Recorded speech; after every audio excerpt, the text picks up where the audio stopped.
We are live with one of my faves. Carlos, you've been one of my faves for a long time and you know it. And we'll talk about why in just a minute. But we are live with the one and only Carlos Granda. Carlos, thank you for joining us. I'm so glad you're here.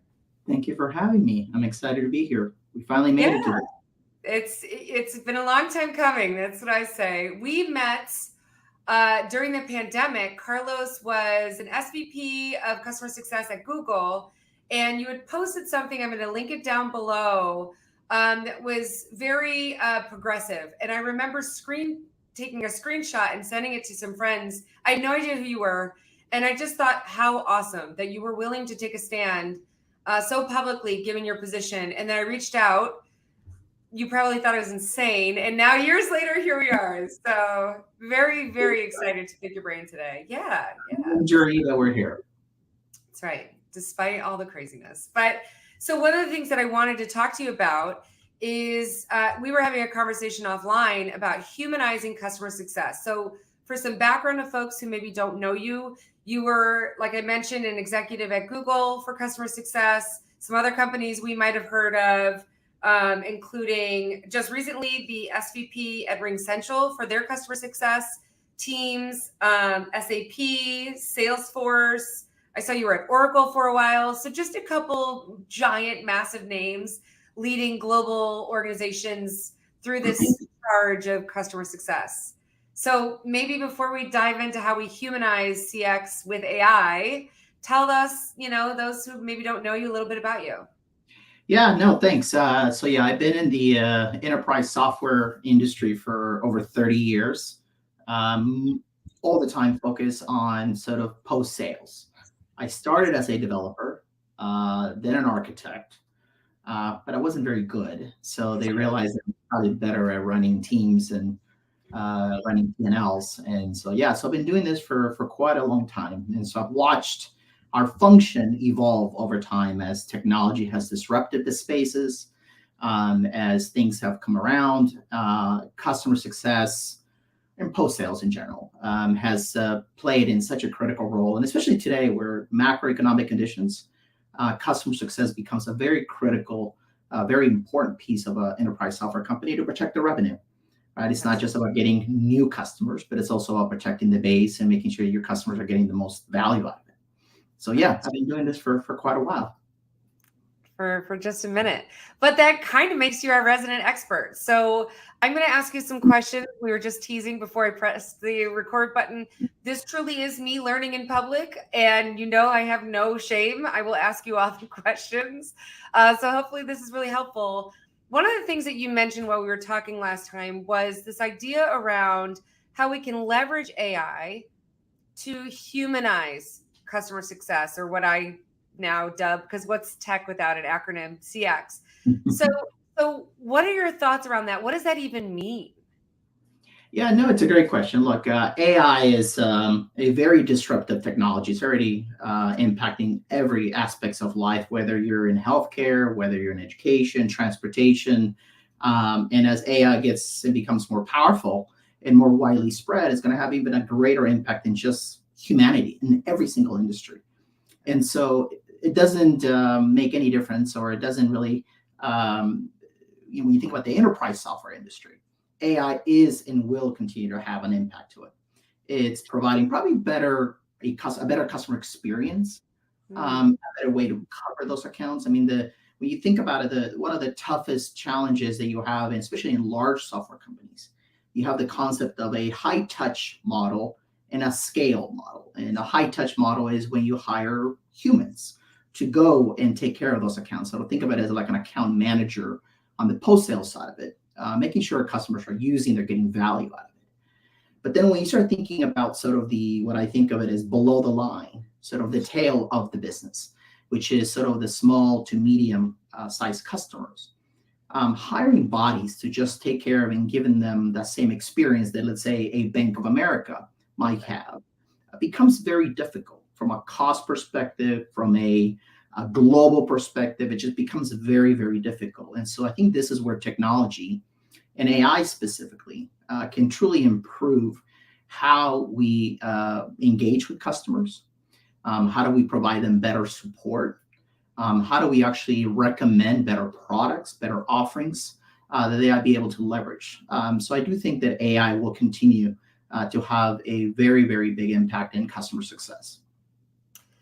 So that's interesting because of course, my brain is going, okay, how do you make that happen? So how does, like we just mentioned, you have quite the resume of organizations that could implement that, where do you start? Because I know exactly what you mean, where you have, one person who owns 400 accounts. There's no way that they're giving them the amount of level and detail and speed of response that these accounts would need to really flourish and grow.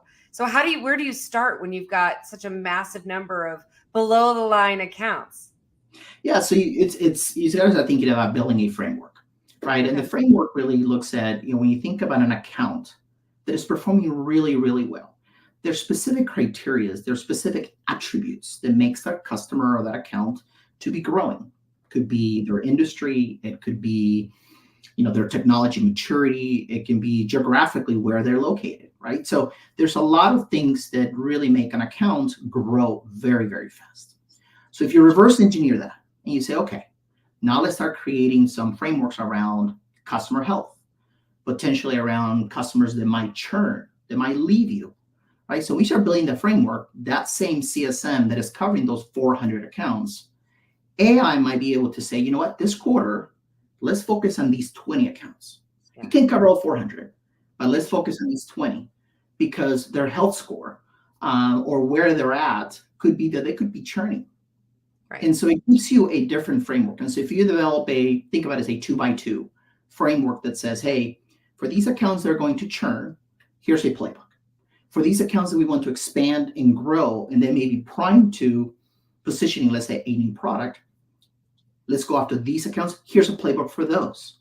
And so when you start thinking about it in the simplest form is you create a 2x2, which is a maturity model. Each one of them have a playbook associated with it. AI can then analyze the data of those 400 customers and tell you, hey, this quarter, these 20, we're going to make sure they don't churn. Yeah. These other 15 over here have the potential to expand and grow, and you have different products you can position them. So the CSM can actually more targeted give those customers what they need instead of trying to pretend that you're going to call all 400 customers. That's just insane, and it'll never happen. So that's interesting. I was thinking you were replacing the people with AI.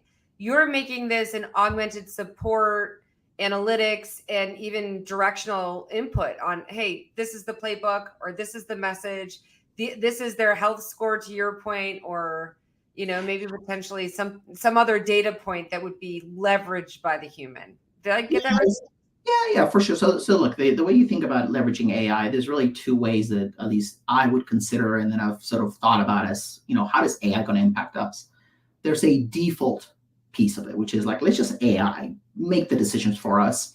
Let them interact with our customers. So if a customer calls in and says, hey, I have a particular support issue, right? AI can go and scan hundreds and thousands of support tickets and come up and say, hey, here's the 4 or 5 recommended answers of how these things have been solved. Unlike in search before, where you would just get a list of articles that you have to go figure it out, AI can actually be more sort of proactive of figuring out how they can actually solve their own issues. Yeah. But then you start thinking about the partnering with AI. And when you partner with AI, AI can actually give you the tools to ensure that then you can then call in the customers. And so it's not about replacing people. It's really about making people more efficient. Yeah. There's always a fear about AI and it's going to take people's jobs. I think we're always, in humanity, we've always been looking at things that's going to make us better, faster. How do we optimize those tasks that sometimes are very difficult to do? Computer can come in and with a computing power at speeds that we can't even imagine, they can give us better answers. So then it makes us and gives us the opportunity to be more targeted when we are talking to customers. And I think to your point, that's the name of the game, is how do we make sure we're sticky? How do we make sure that we're giving them things that are relevant to them in their industry, getting them to think ahead, look at their holistic, maybe stack or objectives, outcomes, whatever it is, mission, depending on who you're talking to. That's interesting. One of the things that you did is you wrote an article back in 2018 about AI and some predictions. And I'm going to link that below too. I want everyone to read it and tell me your thoughts. And you've got a new article coming out. Actually, it should be out when this releases. So I'm super excited to see that, which I will also link for everybody interested. So I'm curious to get your overall thoughts, because you mentioned, there's this fear around people losing their jobs. As a recovering attorney, there's a lot of people that are afraid of, where does my IP sit? Where does my competitive intelligence sit if I'm feeding this to AI? So there's a lot of concerns. There's a lot of unknowns. I was just on with another tech giant, literally in my last call, and we're working on a massive generative AI project, and we're addressing all of these issues. So these are real all across the board globally, these concerns. Where are you when I say all things AI? Where are you going to take this article? What are you advising? Because I know right now you're advising some of the largest companies already, not a surprise. So where are you going with this? Where's your sense with where AI is and where it's going to go generally? Yeah. So when you think about, I guess when I was thinking about it back in 2018, it was truly about leveraging existing data, right? So the traditional AI back in even 5 years ago, it was all about feeding it data, feeding the information, where the data is coming from, and then allowing the AI to sort of calculate, use the algorithms, use their computing power to come up with solutions. So that's how we thought back then, to start thinking about how do we actually make people better. But back then, you're leveraging only the data that you're giving them. So there's risk to that, right? So there's potentially bias and discrimination. If the data that you're putting in comes from a point of a bias, automatically the outputs of that AI is going to give you discrimination, AI, bias, and things like that. I think the new world of AI, where you're thinking about general AI, is now you're allowing them, just giving them the rules of the game, what the output you want it to be. You're not necessarily telling them just go and get as much data as you want. It's like, no, here's the rules of the game, go figure it out. So I was reading this book that talks about chess, for example. And so before, the computer would get millions and millions of sample games. Then the computer would then go and calculate it and say, okay, which ones have better risk, better, which pieces can I give up, and things like that. The new AI that has been built now focuses more around just giving them the rules of chess. Here's what the pieces do. Here's how they move. And then the ultimate objective is to win at all costs. And so that computer itself, and the book is it's called The Age of AI. It's a great book. And it talks specifically about it. And it kind of that's what made me truly realize is then this particular one is you just give them the rules of the game, the output of winning. And so this computer actually went in there and took risks in giving up pieces, like the queen, for example, willing to give it up because it would increase the chances of them winning. And so now the AI learned to teach itself that I am going to win at all costs. And that means that I'm going to give up certain things. That you have to be careful with that, right? If somebody weaponizes that, the same concept, which is at all costs, somebody may say, well, we may lose 5,000 lives, but I'm going to save 1 million lives. Right. But we'll cure cancer. Yeah, exactly. So you still have a human aspect that needs to be involved in things like that. So I think that's how I think about it, is that this new AI is more powerful. You have from your grandmother to your 3-year-old kid using and leveraging AI nowadays. Yeah. So you have to have guidelines, controls to make sure you protect it. So it really is for the better of humanity, not just so people can take advantage of it. So it's a very interesting time. But I do think the benefits completely outweigh the risk. So we need to just make sure that we as an organization and as a human world, that we put the right controls and guidelines to ensure that we do it the right way. Yeah, that's a deeper conversation. Speaking of deeper conversations, actually, I just coerced, maybe it's the right word, begged. No, just kidding. But I did ask Carlos, I knew this conversation would go long because our conversations offline go forever. And I like it that way. So LinkedIn has this new long form tool that they're testing out right now in beta. So Carlos and I are going to do a long form discussion about this because I have more questions when you, like the second you said, well, I think it's more, good than bad. I'm like, we got to dig into that. So put a pause on that. We are going to add that to the agenda for our long form discussion. And I will keep everyone posted on when that's going to come out. But in the meantime, since we only have like literally 5-6 minutes, I want to pivot real quick because, like I mentioned when we first kicked off, one of my favorite things about you is the human side of you. I know because I've spoken to a lot of your employees at Google, they feel the exact same way about you. And you have this ability of really bringing the human element to very big corporate America and, very giant deals and giant teams and all of that. And you have something that I think is so unique that I would love to share. And by me, I mean you. And you call it your 4 pillars, your 4 pillars of purpose. Unpack that for us. What does that mean? And if you're listening, take notes. All right. Well, I just came up with the concept though, because I didn't know what to call it. So about a few months ago, I decided that I was sort of done working in corporate America, and trying to describe that has been in itself a journey. I started with I'm retired, but that just sounds like I'm laying on a hammock drinking a margarita, and that's not really what I'm doing. Semi-retired. Some people said I've graduated to the next phase of my career. Some people say now you're like a grandfather because you can take care of the kids, spoil the kids, but you have to give them back. Right. So when I started thinking about what I truly enjoy and love, I said, you need to break it down. So I wrote this concept of a mission statement, my purpose statement, and I broke it down in those 4 areas. So number 1 was mentoring. So today I work with Alban and Stanford as well as Techstars to mentor young entrepreneurs that are sort of trying to get into this world. 2, I'm part of Onkelos Investments, where I want to be a mentor. I want to be an investor in some of these startups. It's amazing to hear how they're thinking about it. It's amazing. So I'm learning. It's a fun exercise to learn about what technology and how they're thinking about the world. And then 3rd is I work around with PE firms and other companies like Bain as part of their Bain Advisory Network to help companies either through the due diligence process or post to ensure that they're helping and they're growing and giving these PE firms what they're looking for, which is their return. So those are the 3 out of the 4 big pillars, which I said, that's what I really love to do. I like to advise. I like to mentor. I like to watch young people sort of grow and evolve, and hopefully they can learn a little bit from my background. And the 4th one, which is the thing I've been doing since 2015, is my soccer nonprofit. So we started a nonprofit back in 2015, mainly to teach my kids a lesson around the value of giving back. And no matter what in this world, there's always somebody that needs more than you guys need.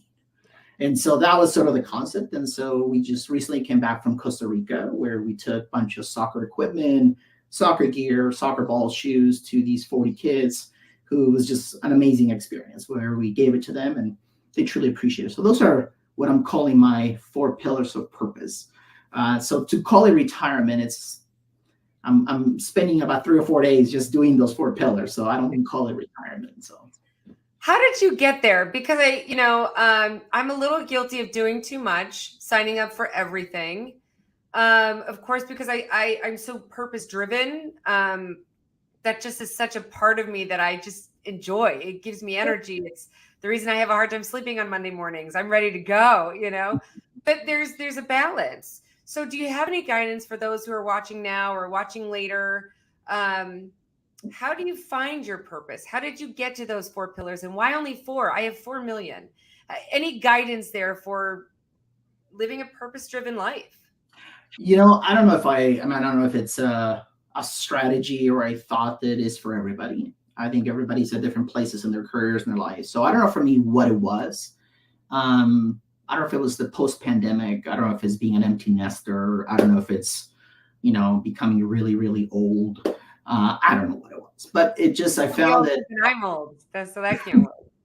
Well, for me, so it became truly about what is it that I enjoy doing, right? It got to a point I go, well, how much is enough? Or how much is what am I looking for? It's almost like trying to find the next thing. And I'm like, I've had 30 years. I've met incredible amounts of people.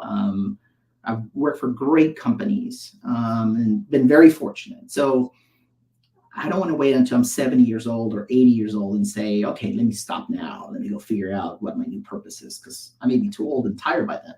So I figure, it's time now. Let's take advantage of it now. And I can help my kids and teach them a moment that it's okay to stop and always reassess your life. I always tell them that every 6 months, just sit back and say, what should I stop? What should I start? And what should I continue to do? Yeah. Because it's just good. Otherwise, you're doing things that sometimes are things that you shouldn't be doing.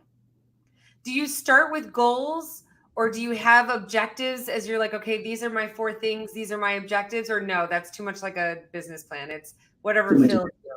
Okay. That's smart. No, I think it's like I just start with the things that I enjoy doing. And so when I look, and people say it's like your voice changes, your demeanor changes when you start mentoring somebody, or you're sharing people that people can hear. I don't know if it's a Latino thing, but it's the passion in my voice when I'm helping or advising or doing those kinds of things. So I think that's what truly kind of made me realize, or at least think, that what is truly important to me is what makes me happy. And if that's helping other things and helping others, then we have a perfect match. Yeah. I've said this a couple times, if you follow me on LinkedIn, but I quote it all the time, and I think it's so true, and you're reminding me of it. Warren Buffett said, love is an interesting thing. The more you give, the more you get back. Yeah. And to hear that those are the things that fuel you, and how excited you get, it's just personifying what he says, that quote of, it gives you energy. It gives you more than, as a foster parent. In fact, I've posted about this too. I feel guilty with how much I love it, because it's supposed to be about the kids, when really my whole family amps up. Everyone's excited. People bringing presents, clothes, all the things. And it's really true. So I think, as much as we can, there's a lot of books out there that talk about building out this very organized structure about what gives you purpose and all those kinds of things. But I think one thing that I've learned from you consistently is just dive in, and to your point, reassess. I think that's a very good life advice. Reassess every 6 months. Go, okay, what should I start? What should I stop? What should I keep doing? That's great. That's great. Yeah, sure. Well, thank you. And we're already 2 minutes over. We do this all the time. But thank you, Carlos. You are a wonderful human being, an exceptional leader. And I hear you're a good dancer, so one day I'll find out. I guess we'll find out. I don't know. I just made that up. They're lying. They're leveraging some AI tool to lie to you. There you go. We could have AI, kind of teach us. I don't know. But anyway, stay tuned for the long form talk with Carlos. If you've got questions for him, I would love to know. I like to give him a hard time. So if you have questions that are particularly difficult, bring him on. But seriously, Carlos, for those who maybe want to follow you outside of the article that we're going to post, where can they find you? Where's a good place to get a hold of you? Usually LinkedIn is probably the best way to find me, or on Twitter or X. Now it's very progressive of you. X. Yeah, that's it. Oh. I don't have business cards. I mean, I should have business cards I can mail to people. There you go. Really old school, so I decided not to. Sometimes old school is good. What can I say? But anyway, you're a delight as always. Thank you so much for your insights, and stay tuned. We'll see you soon. Thank you for having me. All right. Thanks.